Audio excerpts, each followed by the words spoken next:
Welcome to Best Useful Tips. In this video, I will show you how to split screen apps or how to use two applications at the same time on your Google Pixel 10 series.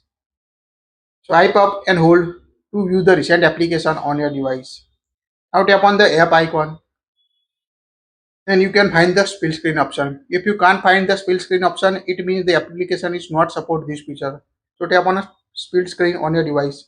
Now at the top, you can see application set. Now choose another app to use a split screen in the second option. Now here you can access YouTube application or search anything on your device. Also tap on the middle line of the to increase or decrease the screen size like this. So you can quickly access two application YouTube. Also chat with your friends the second application like this. So it's quite easy to access the two application at the same time using the split screen mode on your Google Pixel 10 series.